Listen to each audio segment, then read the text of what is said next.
going to show you the 5 best kettlebell exercises for your abs and midsection, okay? So forget about the crunches and let's go kettlebells. First exercise Chris is going to do are windmills.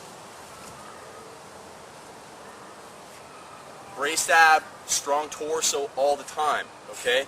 Don't let your back round. And again, we're doing exercises standing up because we're bracing our abs, working them just as hard as you could, possibly doing crunches on the ground. But you're going to get done faster. You're not going to have to train your abs for 30 minutes every day with this system. Alright, so after Chris does the windmills, the second exercise we're going to show you, I'm going to do kettlebell swings, and Chris is going to tell you about them.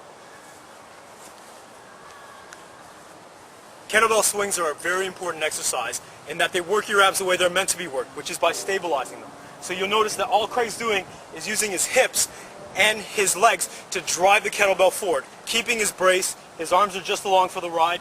You notice that he's braced right at the top and he's keeping his brace at the bottom, maintaining a flat back. Those are 2-arm kettlebell swings, one of the best ab exercises that you can do with a kettlebell. Alright, next up, Chris is going to do around the world.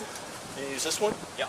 Alright, so he's going to use around the world 53-pound kettlebell, and what he's doing again, bracing his abs, squeezing his glutes, maintaining an upright torso, just going around as fast as possible with the kettlebell in one direction, then switch it up, resisting rotation. That's a big key point to that exercise.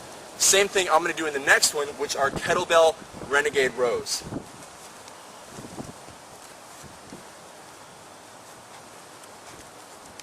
So the big misconception about renegade rows is that it's an upper body exercise, which in part is true. But what you want to remember is that as soon as you remove one of the pillars of your arm, your abs have to work extra hard to make sure that your torso doesn't rotate.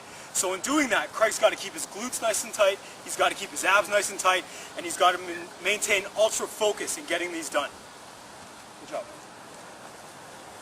And you may have noticed there I had a pretty wide base of support with my feet, because I haven't done those in a while, and they literally are one of the hardest ab exercises you can do. The next one Chris is going to do is called a halo. And again, all comes back to resisting rotation, bracing the abs, and focusing on doing that type of movement rather than crunch, crunch, crunch. Okay, so forget about the crunches, get with the kettlebells, kick the crunches to the curb.